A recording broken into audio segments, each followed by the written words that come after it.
This right here is why we do not do over-the-phone estimates. And there's more to the story. Let's find out what it is. Let's get started.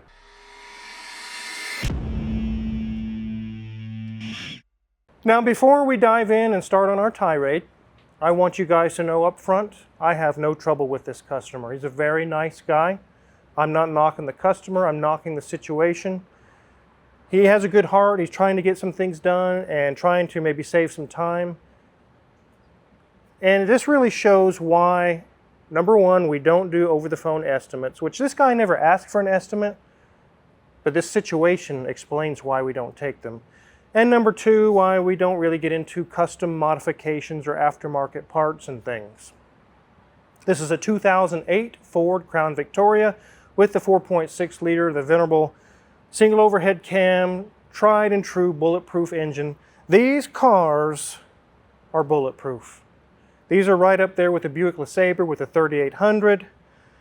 And it's in fairly good shape. The customer came from Albuquerque. They wanted to get some things done, taken care of. They were concerned with the noise they were hearing. Their AC compressor is probably grenaded, and there's probably some pulley issues or something going on. From what they heard in the engine bay, they knew it's time for an AC system. I better just get all the parts and go to the Car Wizards and get this taken care of. So before we dive in, let's go talk to Moises in the office and kind of get an idea of how this all started. All right, Moises, so this guy dropped off this Crown Vic this morning. What was some of the issues he was concerned about? His AC compressor, the serpentine belt, the tensioner pulleys, and there was some grinding on the cold start. A new horn, and just that kind of stuff. So it's like his horn was in op, and he's got some grinding noise, thinking his AC, something's wrong. Yeah. Okay, and that's on a cold start. Seems like it was the worst noise. Yeah. And his horn isn't working. Okay, so we're going to check that out. I'm going to show you guys what we found out on that. And it ended up being completely off the radar. Again, no fault of the customer, but what we're seeing here, you say, oh, I'll just go ahead and order these parts and we'll be good. And it ended up not even being the issue. Let's go take a look. Thanks, Moises. All right, so you guys heard what the complaints were, exactly what the thought process was with what's going on with this Crown Vic. The first thing I wanted to do is with this noise. We're thinking it needs an AC compressor. There's some grinding noises. Something's really wrong. And the customer actually supplied all the parts in the trunk. Let's go take a look in the trunk of what they supplied. So let's take a look in the trunk and see what he brought along. Over here we have a brand new AC compressor, a receiver dryer, an orifice tube, and some compressor oil. And in this box, we have a brand new condenser for the AC system. So this customer is fully convinced with the noise he was hearing, it's time for a new AC system. But it didn't turn out that way. So what do we do now with these parts? Let's go take a look at what it really was. So again, the customer brought good quality parts. They did a good job. They sourced all the right materials and everything. If the system did need to be replaced, we would have everything we need there. Unfortunately, when a customer supplies their own parts, we offer 0% warranty, not even 1%. Because if there's a defect with the parts, like a factory defect, they're not going to want to talk to me. They're going to talk to the person who bought the parts. And then the time clock just keeps ticking. We waste a lot of time. But it ended up not even being that. Let's go get Ronnie Tron. He found out what the real issue was. We started the engine. We didn't hear any noises until something kicked in. So everyone in the comments says you could be my son or my brother, or I guess we do look alike. A little bit, especially with the same uniforms. But there is no relation. We're not kin in any way, shape, or form, but he's a car wizard in training. So we started up the engine. We didn't hear any noise until what happened? So we started the engine. We didn't hear any noise, and AC was actually ice cold, wasn't it?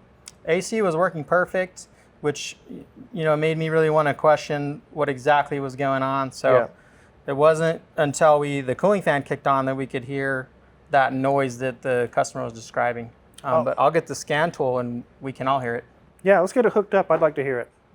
We'll get this hood open up. Now we don't have the engine running. We're not going to have an engine noise because the engine isn't even running.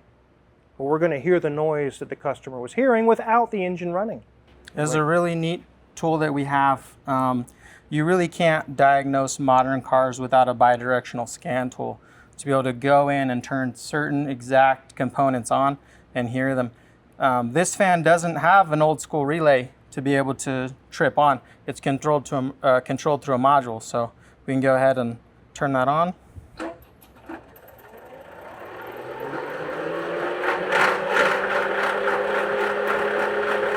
Boy, that sounds like a bad AC compressor, Ronnie. It really does. So that did kind of sound like an AC compressor, didn't it? It did. I could totally understand as a consumer hearing all that racket and thinking it could be anything on the front end of that motor and start ordering a bunch of parts in. Okay, so I'll go ahead and let you get that shut down. By the way, that's our Autel Ultra S2, extremely powerful tool. I wouldn't run a shop without this tool. It is very good. So thanks for the demonstration, Ronnie Tron. That definitely answers a lot of questions for us. I'll let you head back to break in the nice AC and we'll continue on here. Perfect, thank you. Yep. So that definitely was a scary noise. And while your engine's running, if that were to start making its cacophony of racket, you could easily say, oh my God, my AC compressor's on its way out. I better get the system ordered before it gets too far gone. The AC works perfect. It's ice cold. And when we turn off the fan temporarily, it's quiet. There are zero noises. The AC is 100% healthy. So, what do we do with all those parts in the trunk now? They're going to have to be returned. Hopefully, the customer can return them. I pray that he can. But that absolutely was not what was wrong with this car. So that kind of explains the whole situation with doing estimates. So let's say that we did an estimate for this customer, got it all together. Then the car shows up and we see here, that wasn't even the problem. So now I have to do an estimate all over again. Now that doesn't seem like a big deal, but if you times that times 100 cars in a month, that's a tremendous amount of lost time. And one thing we like to do here is we want to give you guys the accurate estimate of exactly what's wrong with your car. And in order to do that, we first need to see your car physically in the shop. So that kind of answers why we do it that way.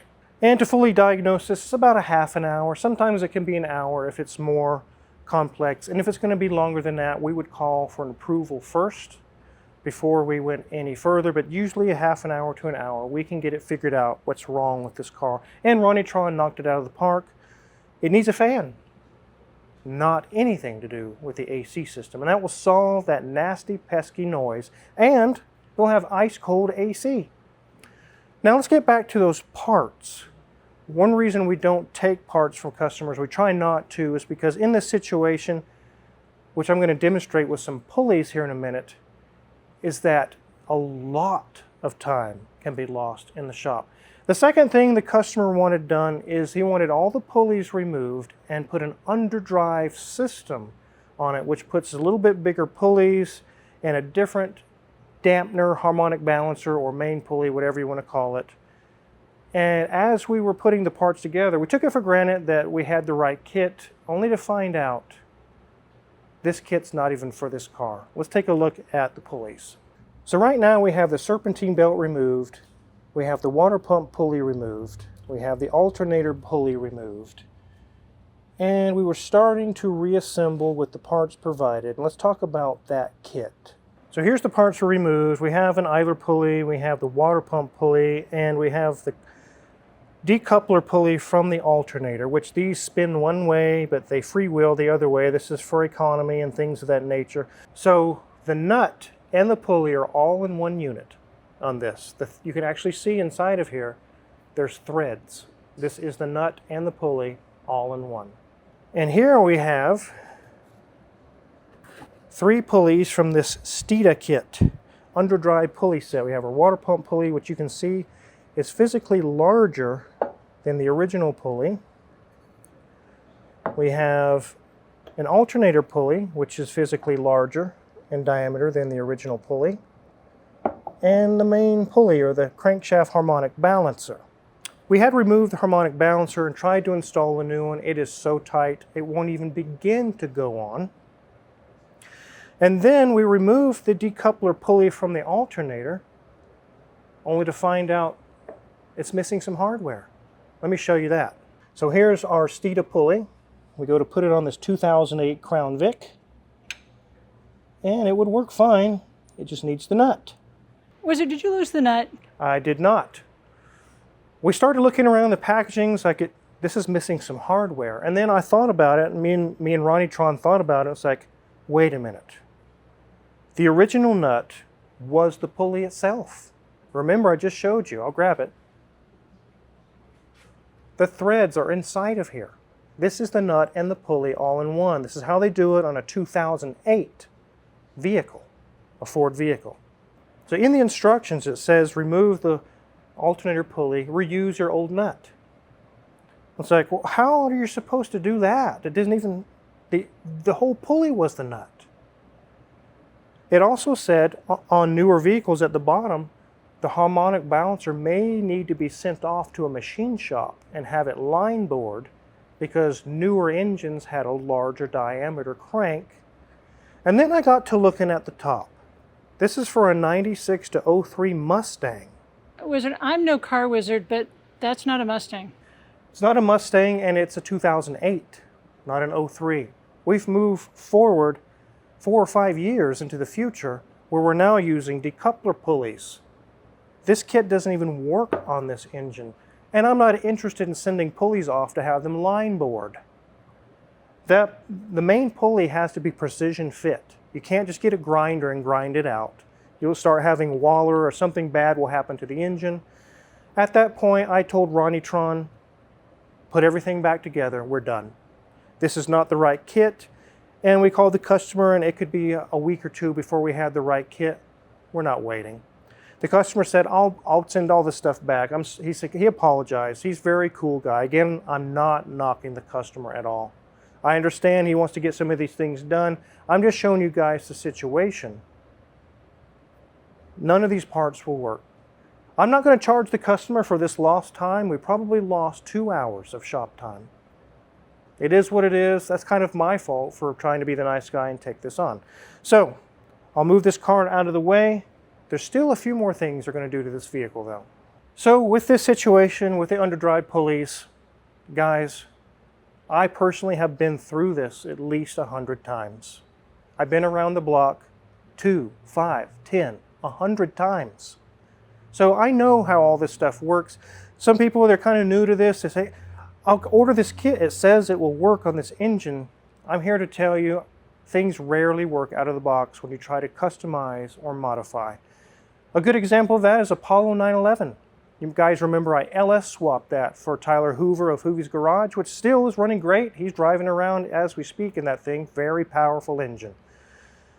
But when the kit arrived, which Hoovy had told me all the instructions are there. You just have to follow the instructions and put the parts on. But once it arrived, we started putting the parts on it. There were certain things I didn't understand what the idea behind the engineering was. So I contacted them and they said, well, it's kind of just whatever you can make work, however you want your build to be. I said, no, I don't want my build to be a certain way. I want it to be the way you guys designed it to work on this engine. And they said, there really isn't any instructions for that. You kind of have to go at it alone on this. I'm not going to mention companies or go into a big dive or anything on that, but customized modifications rarely ever work fresh out of the box. The saving grace there is within walking distance, there was a hardware store. I could make it all work, figure out the bolts. It took me twice, 3 times as long as I thought it would. Tyler at the time was up against a kind of a clock. He was wanting it done by a certain time. We never did get it finished in time because it was just overbearing. I still had a shop to run. I still had things to get done. So it gives you guys an idea. I'm not new to this. I'm not a dummy. I've been around the block a few times. So what we're going to do on this one, we're going to put those stock pulleys back on. Maybe the customer can revisit this in the future with the correct parts and things of that nature. We are going to be putting new hood struts on. These ones barely hold up the hood. These ones are, sometimes they'll seize up and lock up. We do have a brand new radiator fan actually just arrived. We're going to install. It'll take care of that noise. The noise will be gone. So, Wizard, what's wrong with the horn then? Yep, the horn would not honk. Let's take a look at what was wrong there. Wizard, it's not doing anything. And that is the complaint. It doesn't work. But there is something you can hear. I'll push the horn, Mrs. Wizard, and I want you to listen to the fuse box. Are you ready, Mrs. Wizard? Yep. Yep, I hear it clicking. But that clicking is not going to be heard by anybody to get out of the way. It is operating the relay. And this is something my mentor, his name was Kenneth, and also another mentor, Vernon. They were both brothers. They owned the shop together. This is what he called barbaric testing. It requires no scan tools, no expensive tools. We don't have wires strung everywhere. We use basic automotive principles and cut diagnostic time in half. We hear the relay clicking. Guess what that means? The horn pad works, the clock spring is good, the wiring to the relay is good. From the relay box to the steering wheel, I'm done. I'm not even looking at those. I'm not getting any test equipment out because it works.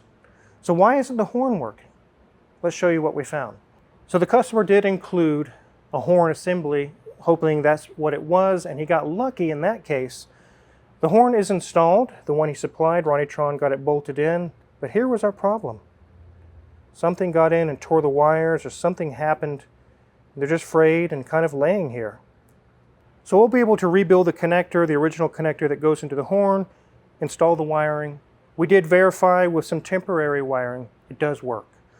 Very simple solution. I don't need to charge the customer $900 to fix their horn. Guys, I'm telling you out there, there's shops out there that would take this situation and take you to the cleaners. Oh, it's going to need a new clock spring. We're going to run all new wires. It's going to be $900.